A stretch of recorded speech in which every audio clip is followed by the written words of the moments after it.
Hey Gators and sports fans, get all your Gator talk, news, analysis, and opinions on the Pod Up with Matthews in the Morning podcast. Find us on your favorite podcast platform or watch us on Facebook Live between 8 a.m. and 9 a.m. every weekday. Pod Up, because we are Gator fans. So say it's great to be a Florida Gator. Good morning and welcome to a Wednesday edition of Pod Up with Matthews in the Morning from the Crime Prevention Security System Studios. Large enough to serve you, small enough to care. It's Wednesday. We'll have JC in just a second. We'll have Edgar Thompson from the Orlando Sentinel.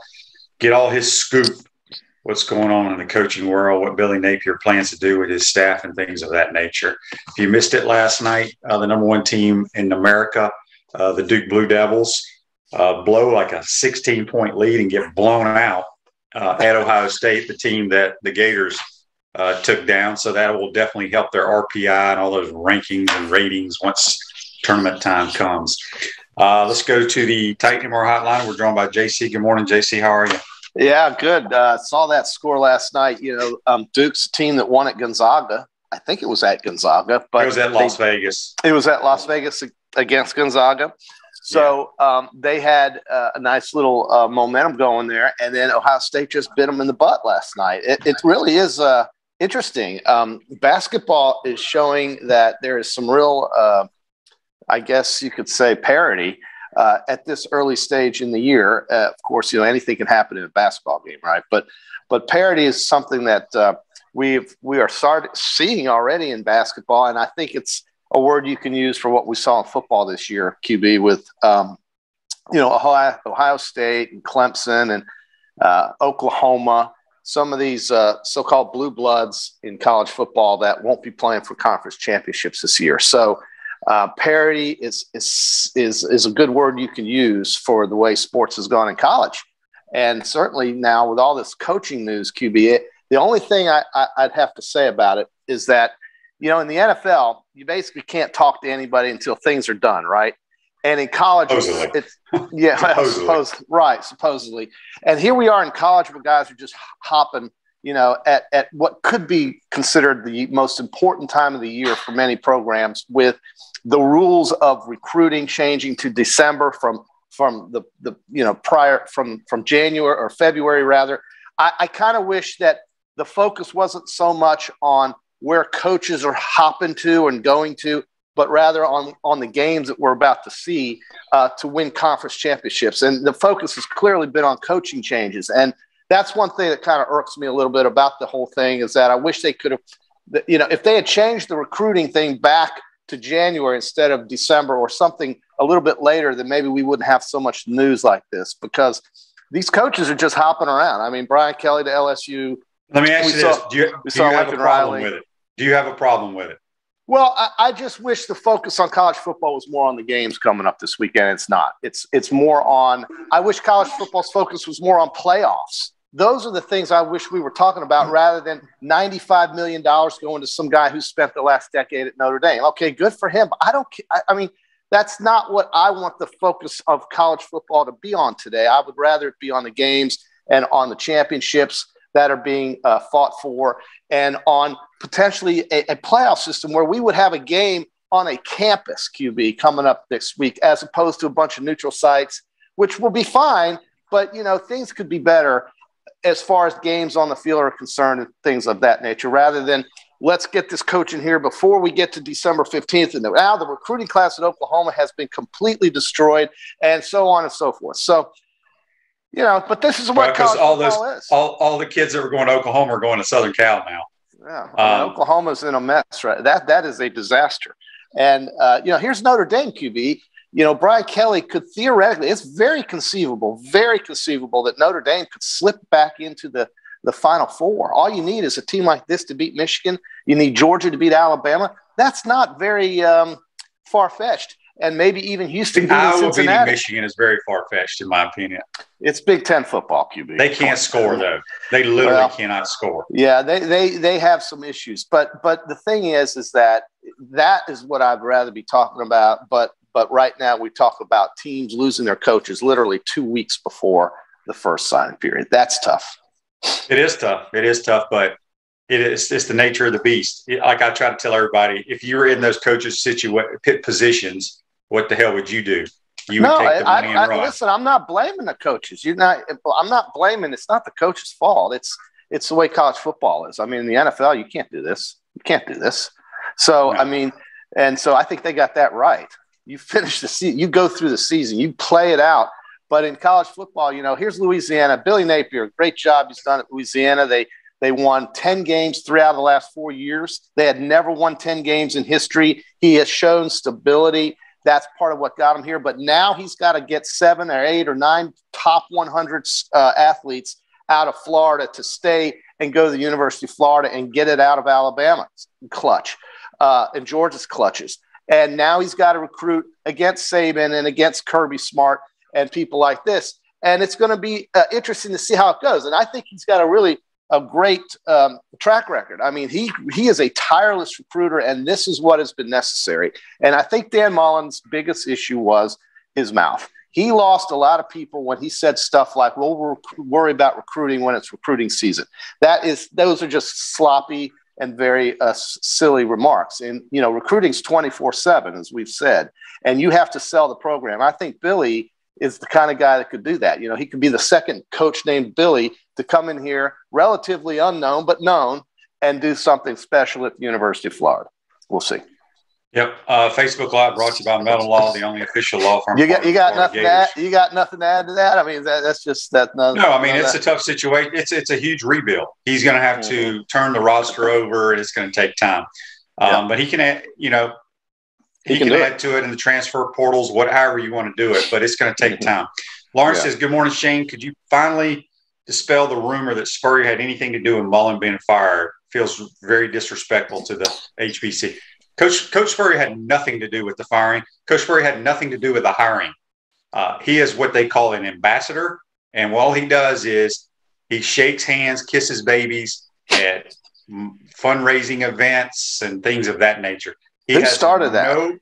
He has zero input on decisions being made at the athletics. But who started that? I guess rumor that he was Paul Feinbaum. Paul Feinbaum started that. He said that Steve Spurrier, he went on his show last week or whenever all this went down, that Steve Spurrier had something to do, or basically, I can't remember how he phrased it. And he said he had great sources. Trust me.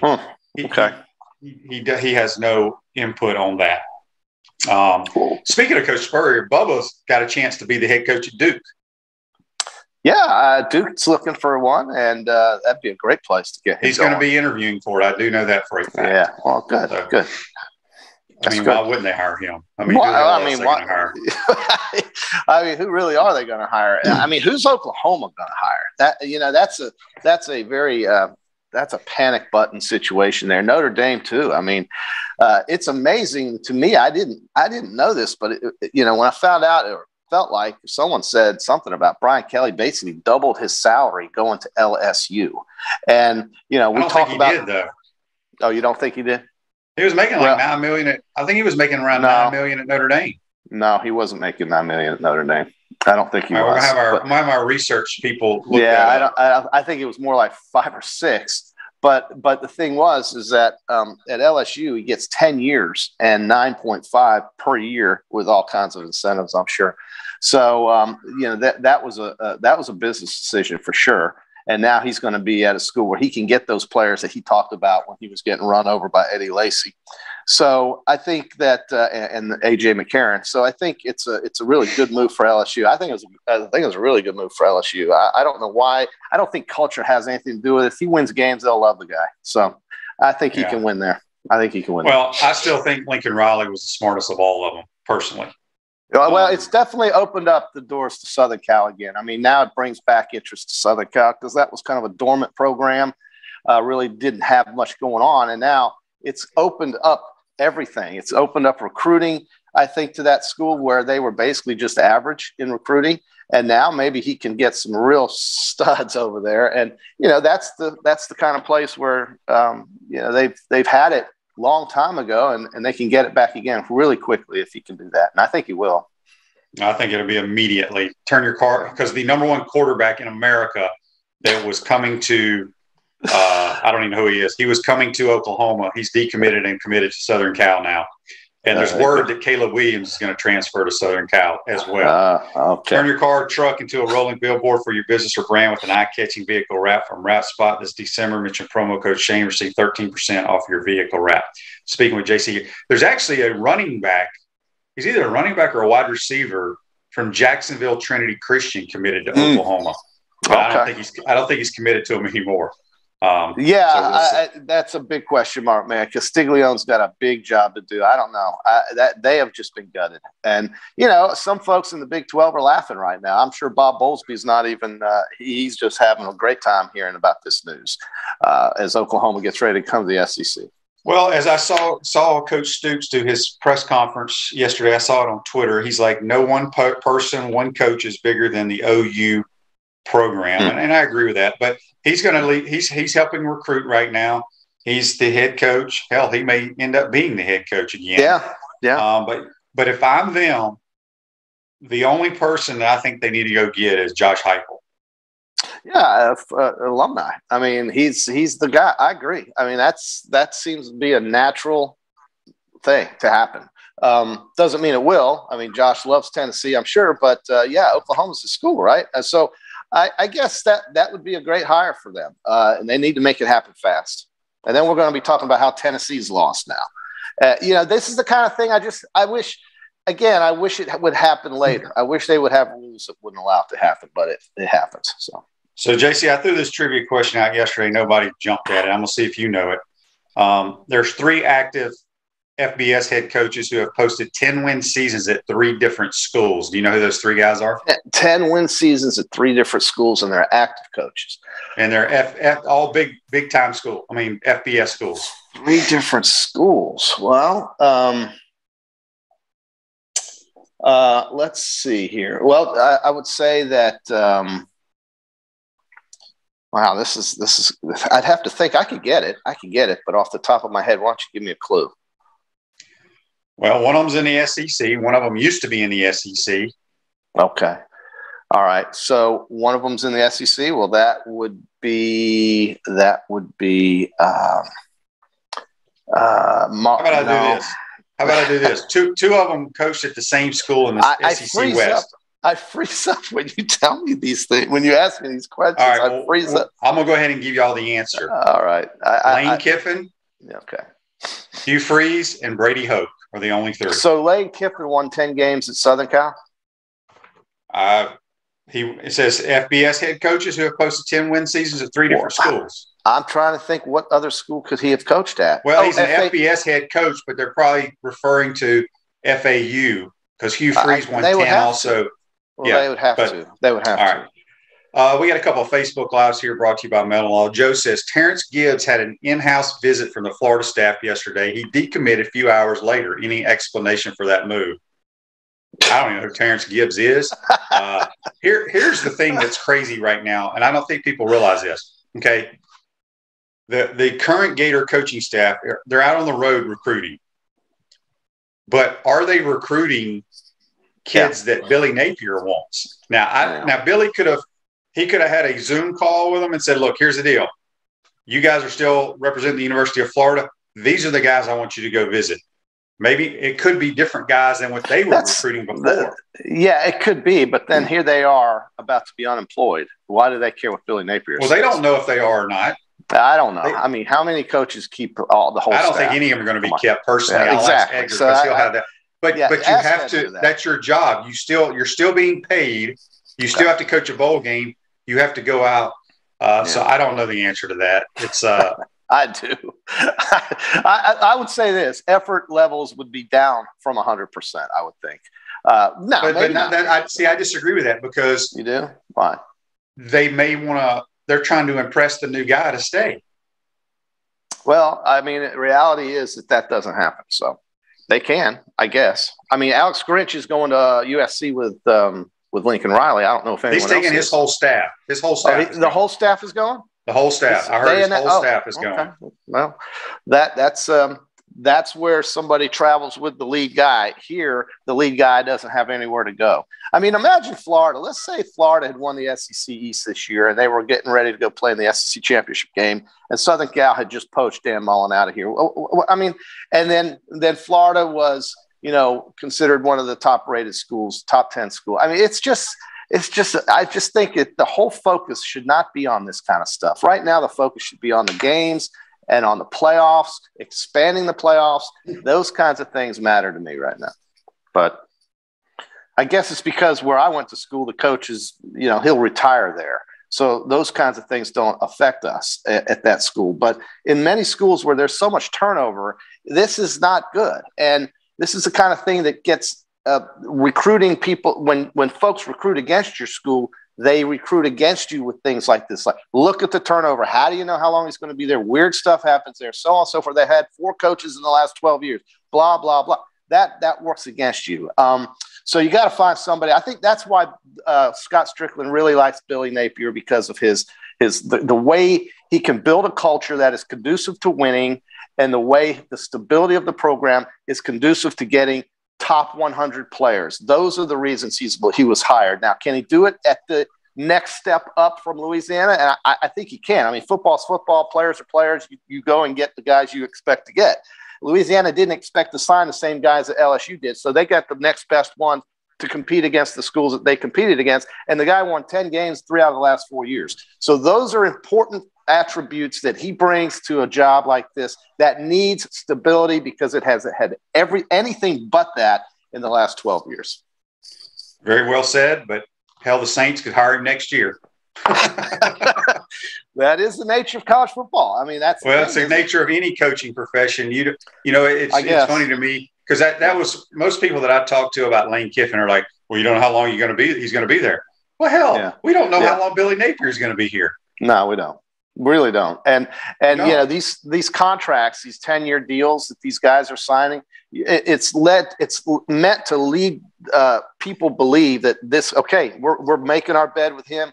He is our guy. He is our Bear Bryant. He is our Vince Dooley. He is our guy that will never leave, right? But who knows? I mean, 10-year contracts, I guess, are really – well, those are different, though. I mean, I don't know anybody before now who's signed a 10-year contract. Did you know of any coach that signed a 10-year contract before this year? Jimbo. Well, I thought that was this year. No, Jimbo signed when he went to A&M. He signed like a 10-year, $75 million deal. Yeah, and they extended him to extend that longer. That's the only one. That's the only one I can come up with. And, they're all getting 10-year deals now. Mel Tucker got one. James Franklin. That's what I'm saying. Those guys they wasted their money, because I'm telling you right now, Penn State and Michigan State they'll lose 4 and 5 games every year. You can book that. So. Well, we'll see. I mean, who saw what we saw this year happen, QB? Come on. I mean, Clemson's not in it. Oklahoma's not in it. Ohio State's not in it. Michigan is in it. Cincinnati is in it. Oklahoma State could be in it. So we've had parity this year. It's been a different kind of year. John says on Facebook Live, brought to you by Mel Law, if the Saints hire Billy Napier next year, we better hire Sean Payton. No, I was kidding. You just don't know. You expect a young guy who's 42, who's got young kids. They'll hunker down and stay a while, but you just never know. Well, I mean, this is a good hire. I mean, it's kind of been under the radar. It's not taking the headlines, which is fine, really.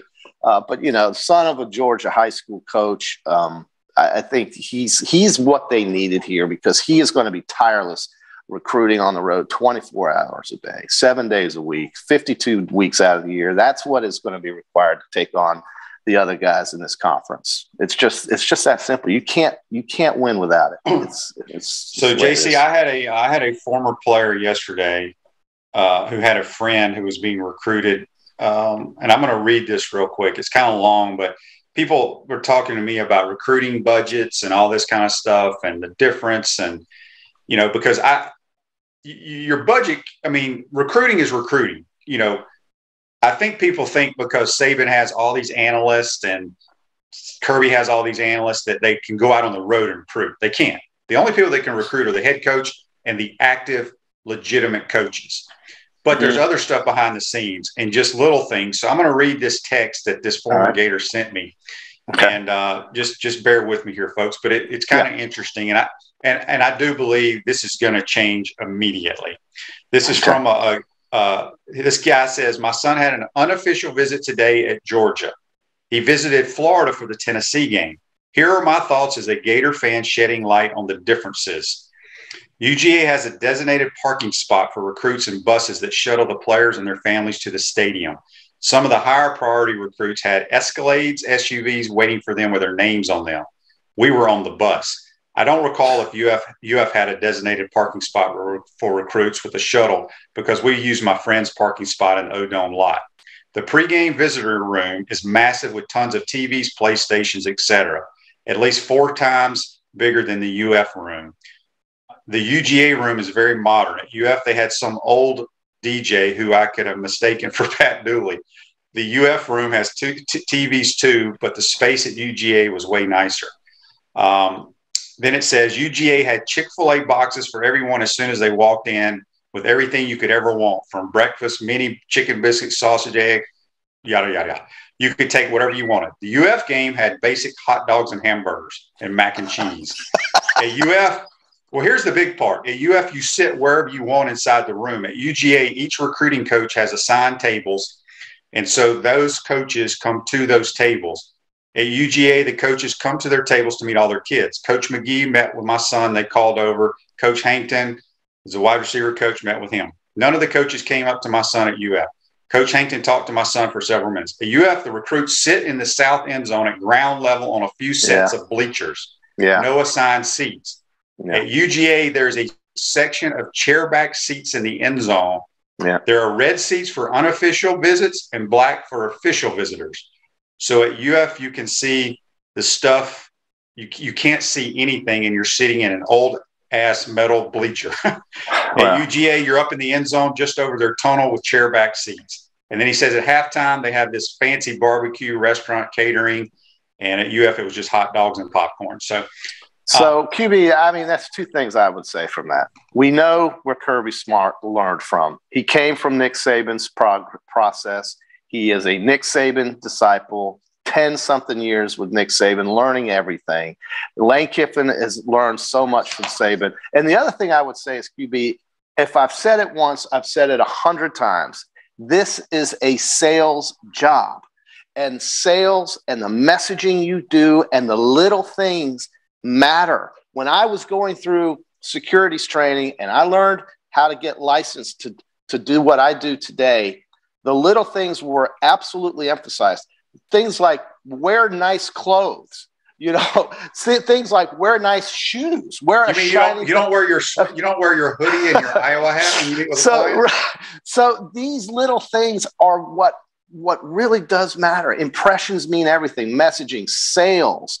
This is a sales job. He's got to go sell, and he's got to get the culture here to understand the little things. Metal bleachers, yes. Get them out of there. Let's get the things upgraded. Let's get the little things back into recruiting here at Florida, and you'll get some of these kids. It really is. It's amazing how complex it can be, but it is also amazing how simple it is, because it is nothing but sales, folks. You sell the program, you sell why these kids should be here, and you show them why they're better than Alabama, Georgia's, and Florida State's. That's what you have to do. And that got lost in the last decade here. But I think it's going to come back because this guy gets it. This guy gets it. He does get it. And my son went on those unofficial visits too, but hell, he'd been in the swamp a million times. He didn't care, but I didn't really think about that. But what they need to do, and they need to do it like the season's over. We need to get a construction company, and we know people that own construction companies. So get their backhoes in there. And let's take out that south end zone. They need to reconfigure that south end zone, because I think that's a brilliant idea, because those athletes can't see a damn thing down there, and they're sitting on something that you would see at Diamond Sports Park. They're looking at police officers who are looking back above their heads. That's what they see, and that's security. That's what they see. They see police officers. And they try to see what's going on down at the 30-yard line in the north end zone. You're exactly right. And this text that your friend sent it hits on everything that is required because of how competitive it has gotten today. And the money is too big to overlook these things. What I just read has to do with the new facility. That has nothing to do with the facility. The facility's going to be over there. No, we're talking right there in the facility. Right there on game day, the Gator room, and where the kids walk down the stairs and they go sit at field level on those metal bleachers. But the parking, everything, parking. The person who sees you at the airport, if you're flying in, whatever it is all about selling. And you have to know how to do that if you're going to get these kids, because it's too competitive and there's too much damn money floating around right now to just be average, folks. Because if you are going to be average, you will get average results. And that's what's happened here. And I think that's going to change. I think it's going to change. Oh, no, I know for a fact it's going to change. Yeah. This guy, I call him a kid. My God, this man is going to do a lot of things behind the scenes that we'll eventually hear about, that maybe these beat writers will get to tell us about. And things will change to where it's so much more than whether or not we got some kid out of Melbourne that decided to go to Clemson. You know, this is a good thing, and I think you'll see results. Yeah, no doubt. All right, before we let you go, JC, big basketball game tonight. But real quick, as Jim Harbaugh says, real quick, you can't, and he was right about this because old Harbaugh is back now. He says you can't plant a potato today and expect to eat potato salad tomorrow. And it's brilliant. Listen, but we can order Chick-fil-A today and eat it today. But if worms had machine guns, birds would be afraid of them. Okay, so I mean, these are great things that just really say it all. I think and that's So fans are going to have to be patient. Yeah, basketball. You were going to say something about basketball. Obviously, Gators are undefeated right now. I mean, they have a tremendous start. I think everybody realizes that. 6-0, man. It's been great. Yeah. So they play at Oklahoma. They have a new coach. The guy came over from Loyola, Hunter Mosier, or which Loyola was? Which Loyola? The one that went to the Final Four. Okay, Chicago. Yeah. Loyola, Illinois. I don't help. Which one is it? Loyola. That's all I know. Well, there's a Loyola in Baltimore. Hunter one in Mosier, LA. I think's his name. Remember Porter Mosier. That's his name. Porter. Okay. So they play at Oklahoma. They're going to have a big ceremony tonight for Lon Kruger there as well. But this is a tough road game. We'll see. I mean, this team, this is their first real road game. Yes. They won down in Fort Myers, but it should be fun to watch. Yeah, I agree. Yeah, listen, we could easily lose this game, and it's not going to change my mind about this basketball team at all. No, not at all. I mean, listen, we're still in early December basketball mode right now. I think everything's turned out really good so far. And, winning a close game against a team that was just on last night beating Duke is an eye-opener. It is. They should get people's attention. I hope it does. We'll see. I mean, it's tough this month because there's so much going on off the court and final exams. You got holidays and all this and that. But this team's got one job, and that's to go play basketball. So we'll see if they can do it. Lauren says here on Facebook Live, Jim Harbaugh also said you can't start on third and act like you hit a triple. That's what he was saying about Ryan Day. But I tell you what, get one win for this guy. Imagine if he had won that game 6 years in a row or something. He'd be insufferable. But good for him. They needed that at Michigan. It has been the biggest thing that's happened to that program in years. And that was good for Michigan. I was happy to see it, but to be honest with you, I mean, Ohio State, I like them, but Michigan is going to bury Iowa. So they'll be they're the 2 seed right now, right? They are the 2 seed. But imagine real quick before I know you got to get Edgar on here. What if Iowa won? What if Baylor won? What if Houston won? Then you've got Notre Dame back in here. And then let's say Georgia kicks a field goal in double overtime to beat Alabama. They'd still be in 2. So, I mean, it's really crazy. So let's just go ahead and assume we all think Georgia's going to beat Alabama. They're gone. Yes, right. If Oklahoma State wins and when Notre Dame doesn't play, no, Oklahoma State gets in, right? I think they would be the 3 seed. I think Michigan would be the 2. I think Cincinnati, if they beat Houston, would be the 4. And I think Georgia obviously would be the 1. You'd have Georgia cakewalk into the national championship. What happens if Oklahoma State loses and Cincinnati loses? Notre Dame goes in. That's exactly right. Well, see, that's why I brought up the Alabama thing, and everybody's assuming that in Ole Miss, like 6th or 7th. Well, they have Ole Miss is 8. Ole Miss is 8th, I think. Yeah, but they have 2 losses. So Alabama would have 3. No, they'd have 2. They'd have 2. No, they'd have 2, and that's why I said a last-second field goal loss to Georgia would get them in. Now, I don't know if that's going to happen. I don't think it will. I think Bama's only a 6.5-point underdog. I think they're going to lose by 10 or more. But I also think that we've counted teams like Alabama out before in the past. 1992 comes to mind, and they ended up winning. So you just never know. But Georgia's going to win the game in all likelihood and have a very easy path, in my opinion, to win the national title, because they're going to probably end up playing Cincinnati, and then they're going to probably end up playing either Michigan or Oklahoma State. They're going to bury both of them. So that's just how it looks to me on December the 1st. But it could be changed. It could be different. Totally different. John says on Facebook, the funniest thing ever would be Notre Dame getting in. Would Kelly come racing back to South Bend? This is crazy, right? I mean, it's absolutely crazy. But Notre Dame is not out of this. They are not. There is a path for them to get in. Georgia wins, okay. Oklahoma State loses, okay. Cincinnati potentially loses to Houston. There you have it, folks. What if Michigan loses? I mean, I know they're playing great football, but hell, this is these Big Ten games. I think it's one of those things where without Clemson, Ohio State, Oklahoma, and potentially Alabama, it's just throw it up and see kind of thing. But Georgia seems to be the most complete and most favored name right now. I don't think there's any doubt about it, but they have to be tested, and we'll see if they can be tested on Saturday. All right, JC, good stuff. We'll talk to you on Friday. You guys. As JC joins us on the Titan MR hotline, we come back. We'll be joined by Orlando Sentinel's Florida Gator beat writer Edgar Thompson. Get his thoughts on Billy Napier, his staff, and other things relating to the Gators. You're watching and listening to Pod Up with Matthews in the Morning. We want to take this moment to thank all our sponsors who keep the show going and pay the bills. Crime Prevention Security Systems, large enough to serve you, small enough to care. Titan MRI, Gainesville's only locally owned and operated MRI facility. Meldon Law, won't back down. Peachland Dental, Gator Nation's first choice for dentistry in Port Charlotte.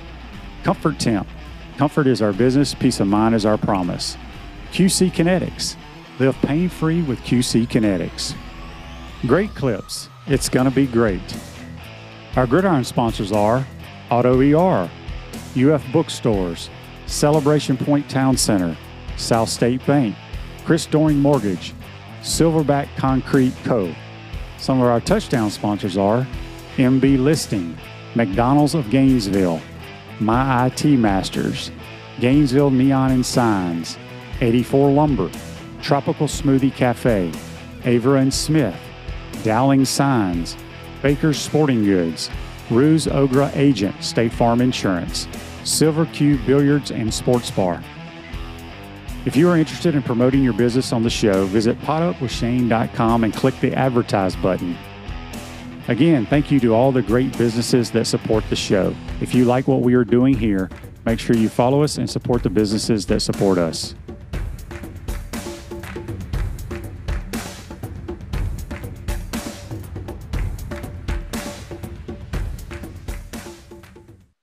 Welcome back to the Crime Prevention Security System Studios at Celebration Point. That's where the Gators go to celebrate, with premium brands like Nike, Regal Cinemas, Le Macaron, Dave & Buster's, Medici's, Palmetto Moon, and the HBC's restaurant Spurrier's Gridiron Grill, now serving brunch on Saturday and Sundays. We'll see you at Celebration Point, where the Gators go to celebrate. We're going to go back to the Titan MR hotline. We're joined by Orlando Sentinel's Edgar Thompson, who does a phenomenal job covering the Gators. Good morning, Edgar. How are you? Hey, Shane, good to see you, man. Like the backdrop. That's a pretty fierce-looking gator there, man. We need some mean gators coming in here, Edgar. I think from so I've done some interviews the last couple of days, or yesterday, and I'm hoping to do a couple more here to do a bigger piece on Billy. And the thing you just keep hearing, I talked to his former coach at Furman, Bobby Lamb, who's now up in Anderson, South Carolina. He used to be at Mercer. Spent a year, though, as an analyst. So, he brought him on in 2020 during the COVID year because he was like in between jobs, Coach Lamb. Great guy, by the way. I loved him. Great talker. He said that this guy is as hyper organized, like beyond belief, and relentless as a recruiter. He said he will not be saying, hey, man, you recruit linebackers and, to let me know who you bring in kind of thing. I'm not saying that's how Dan did it, but he delegates, but then he signs off at the end. So he's involved heavily in the recruiting aspect of it, which should, excite Gator fans, I think. Speaking of recruiting, we've had a bunch of Facebook Live comments and questions. I guess a couple of our coaches saw some kid, I don't even have his name in front of me, on the in-home visit last night, and then they said supposedly as soon as Gator coaches left, he decommitted from Florida. So, I don't want to read a whole lot into that. But right now, what do you know, Edgar, from a coaching standpoint? Has Billy Napier, do you think he's been in contact with the guys on the staff right now saying, hey, I want you to target these players? Or do you think the Gator staff is out on the road just recruiting who was on their board before this hire? Well, he spoke Monday for the Sun Belt Conference Championship Zoom. He did a Zoom, Billy. So we got to speak to him a little bit. And that my angle was, how do you compartmentalize all this and juggle it all? I mean, think about that. I mean, he's got 2 jobs going on. He's trying to give his utmost to this team, which I give him credit. I mean, look the way Brian Kelly handled his situation. I was just on Bianchi's show. I'm like, totally opposite deals. I mean, Brian Kelly's like 2-minute deal, leaves without taking questions. Napier's like all in on the Sun Belt Conference Championship. I mean, right? So give him credit there. But at the same time, he's got this job to worry about and a recruiting class to try to salvage. So he said they're working mornings and evenings on Gator stuff. I assume that involves talking to the current staff. We didn't press him for those kind of details. But yeah, they lost a running back, I guess Gibbs last night, Terrence Gibbs. It looked like, according to Twitter. But yeah, I mean, it's a tough deal, man. These transition classes, Shane, are typically pretty light.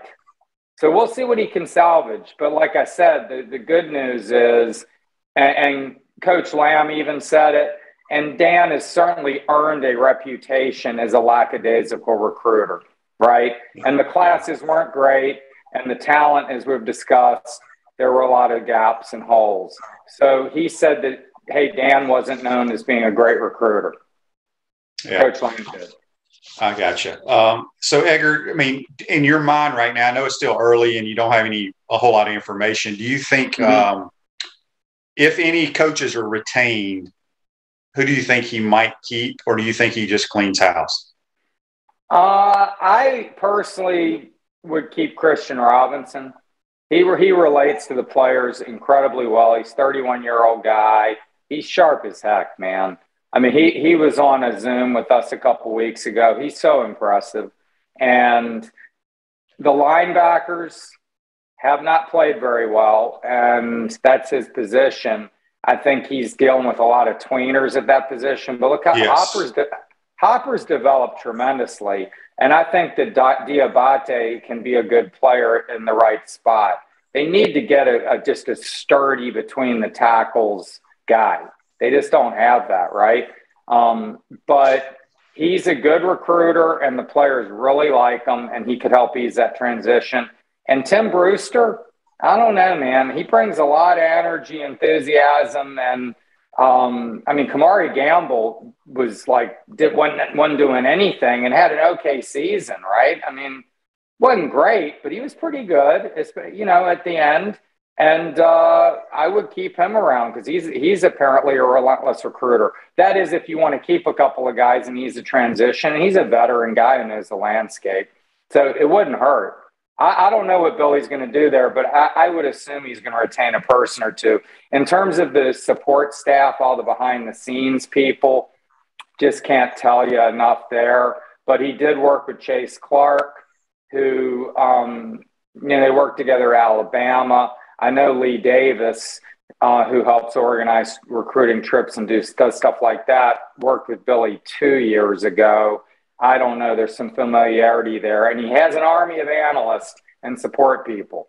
So a couple that are already here, maybe they stick around. Yeah, there was talk that he wanted certain things when he came here. And I think a lot of it has to do with the quote analyst, because he's been at Alabama. He's got a ton of analysts at Louisiana Lafayette. Do you think I mean, he may keep some of those, but he's probably going to bring in his own people. Wouldn't you say? I mean, that's what most new head coaches are going to come in, maybe keep a few guys here and there, but basically bring everybody that they're comfortable with. You would assume. I'm having some deja vu here on this conversation. I don't know why, but it's like we discussed this on here about something. But Scott Strickland, for example, for better or worse, he's still got a lot of holdovers from the former regime, and I mean the programs. Yeah, I mean, he's comfortable with that. And maybe Billy wants to have some people in place who do know the landscape. I mean, it's a different deal here. It's a big-time jump for him, quantum leap, really, in jobs. So he might want some people with some familiarity here. But, yes, he's going to have his ideas and have his people. And Coach Lamb, his former coach at Furman, last night was saying – he's been using like kids, like high school kids, college kids to be analysts, like over there in Louisiana. I mean, he just all hands on deck. I mean, he's using like enthusiast, like he'd use your son, for example, he might be bringing on because he knows football and he's enthusiastic and wants to get his foot in the door and might not even be paying the guy much at all. But he's going to be able to upgrade is what Coach Lamb's point is and get some like more professional level kind of people. And as of right now, he'll be here for a press conference on Sunday, correct? Yeah, we don't know the time yet. I was pressing for that yesterday just to kind of get organized, but it should be sometime in the afternoon. It's interesting though, like Sunday, I mean, I get it because you want to get him here and get the ball rolling, but I mean, that's an NFL day. And this is the weird thing. I mean, this hire has been so like low key nationally, because of the Lincoln Riley move to USC, because of Brian Kelly to LSU, and then you're going to trot the guy out on an NFL Sunday. I don't know. I mean, I don't know that matters to Florida if they're even considering or worrying about those things. But I would think you'd want to get some real juice for this press conference, and it's going to be hard at 4 o'clock on a Sunday when games are kicking off. Yeah, that's a good point. Good point. All right, I'm going to switch gears before we let you go here. Basketball has a big game tonight in Norman, Oklahoma against the Sooners. They're undefeated right now. If people watch college basketball, there were some great games last night, but Duke had a big lead. They get blown out to the Ohio State team that the Gators defeated down in Fort Myers. How do you see this game playing out tonight? Well, I tell you, I'm very impressed with what I'm seeing so far. And just in turn, I wrote a story today, and it's just the toughness and effort level and all that. I know it sounds cliche, but I mean, basketball is a game, man. It's an effort game. I mean, all sports are, but man, you get on a guy and just make them uncomfortable. And that's what I loved about that 14 team went to the Final Four, if you recall, won 30 straight games or whatever. I mean, that team just got up on you. And this team's playing with that kind of relentless effort, and you can depend on that night after night. The shots don't always fall, right? But if you're playing hard defense and with effort and all that and creating opportunities, and that's what this team's doing thus far, it's ranked, I think, 11th in defensive efficiency. So I think it's a formula where you can take it anywhere and compete. We'll see. I don't know enough about Oklahoma. I mean, Porter Moser, the former, Loyola coach, is there, and he came in here some years back and beat them, if you recall, the Gators. And then went on that Elite Eight run with, Sister Jean or whatever, right? So anyway, yeah. He's there now. They're 6-1. It should be a pretty good game. In terms of Ohio State, that big man for Ohio State is just a phenomenal player. I mean, that was a big win for the Gators. That was an impressive comeback. Yeah, that win is going to be really big at the end of the year when they start doing all the stuff for the tournament. The Ken Palm rankings and all that kind of stuff. Edgar, real quick, also, you follow college sports, obviously covering them. Who made the best move for their coach between USC, LSU, and let's say Florida right now? Just those three schools. I mean, the obvious one would be USC. I mean, Lincoln Riley's this 38-year-old wonderkin. I mean, the guy's been incredible for I mean, he's, a prodigy, and he's going out there to his recruiting base too. That's where he gets a lot of his kids. Mm-hmm. So, and he's in the Pac-12, which is the easiest, path potentially there. I mean, who's your really tough games? You get Oregon maybe, and and it may be improving, but God, the SEC, man, it's just brutal. Brian Kelly going to LSU, one of my friends yesterday is like, it doesn't worry me. I'm like, well, it should worry you. Guy's a phenomenal coach. Yeah, he's won everywhere he's been. He's great. And look, Billy Napier has a big challenge ahead of him, at making this jump, as I said, quantum leap, as I called it. But all signs point to the fact that this guy is just a fast rising guy himself. And I'm excited to see what he can do. And it's amazing how the wheels came off this thing under Dan. But now that we're moved on to a new regime, I'm excited to see what it can do. Right? It's kind of like that's how this business works. It's like yesterday's news, you move on, right? Got that new toy under the Christmas tree.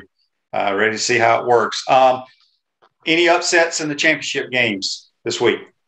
Oh, man, I haven't even doped it out. But I tell you, this Houston-Cincinnati game looks pretty interesting. I mean, Houston's lost like one game barely, and they kind of blew a game. That's going to be good. Look, it's going to be an incredible weekend. I don't see Alabama beating Georgia, but obviously I'm excited for that one. Who's Michigan playing? Iowa. They're going. Yeah, let's see that. Iowa. Give me the other ones. What do we got? Oklahoma State and who? Oklahoma State, Baylor.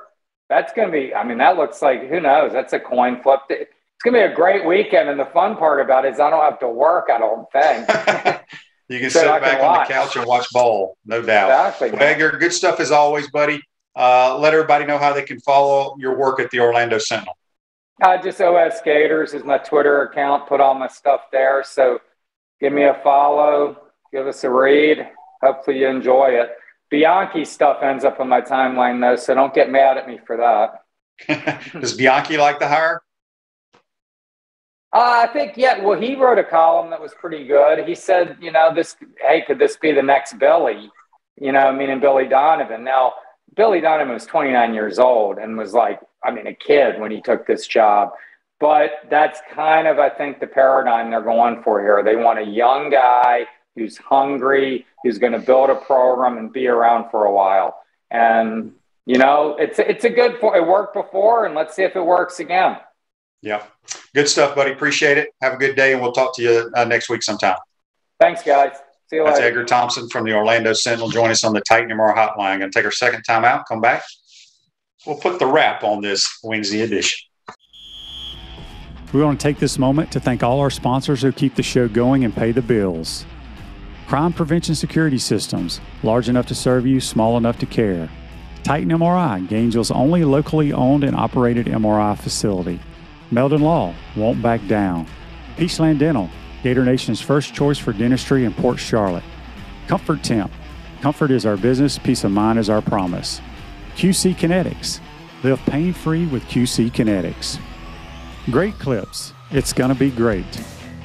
Our Gridiron sponsors are Auto ER, UF Bookstores, Celebration Point Town Center, South State Bank, Chris Doring Mortgage, Silverback Concrete Co. Some of our touchdown sponsors are Campus USA Credit Union, Adams Rib Company, Doreen Wiebe Realtor, Caldwell Banker, MM Parish, Gator Dominoes, Celebrate Primary Care, Gator Bait Media, Wrap Spot, Okito America, Gators Dockside, Style Cuts, Big Mills Cheesesteaks. If you are interested in promoting your business on the show, visit potupwithshane.com and click the advertise button. Again, thank you to all the great businesses that support the show. If you like what we are doing here, make sure you follow us and support the businesses that support us.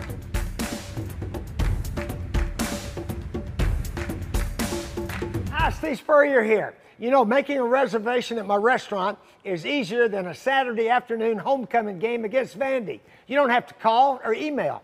Just go to spurriers.com, hit the reservation button, pick a date, a number of guests, and a time.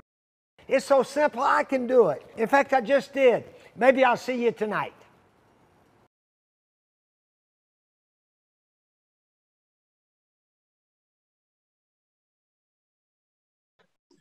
Welcome back to the Crime Prevention Security System Studios, large enough to serve you, small enough to care. This Day in Sports brought to you by our good friends at Comfort Temp. Comfort is our business, peace of mind is our promise. Comfort Temp's now hiring team members with all levels of experience, great culture, and benefits. $1,000 signing bonus for qualified positions. Give Comfort Temp a call, 352-376-2366. 1980, the 46th Heisman Trophy Award went to George Rogers of the South Carolina Gamecocks. He's their only Heisman Trophy winner, and that's This Day in Sports in 1980. Brought to you by our good friends at Comfort Temp. I want to thank JC and Edgar Thompson from the Orlando Sentinel. Join us on the Titan MR hotline. We got a couple of Facebook Lives here. Rick says, brought to you by Mellon Law, never underestimate Iowa. That's true. Rick, they can't score. They have one of the worst offenses you've ever seen assembled in college football. So Michigan, they're probably still celebrating that win, but they're one game away from playing in the 14 playoff, which they have not done. And I have a hard time believing they're going to have a letdown. Even if they do have a little bit of letdown, I don't think Iowa's good enough. But we shall see. Should be a lot of fun. JC and I will have our picks on Friday, our Peachland Dentistry weekend picks. I think there are going to be a couple upsets. Obviously, the Baylor-Oklahoma State game is a toss-up, but Okie State has a ton to play for. Rick wants to bet me $1.25 that they score. Well, they may kick a field goal, Rick, so I'm going to pass on that wager. But, yeah, they're a bad football team. Tomorrow we'll have Brent Beard get his thoughts on what's going on in the landscape of college football. It's been crazy. We'll also break down the Final Four in high school football in the state of Florida cranks up this weekend as well. We have 3 local teams in the Gainesville area that are still in the hunt. In 1A, it's Hawthorne and Chiefland. I don't think they're playing each other, but they're still in the hunt.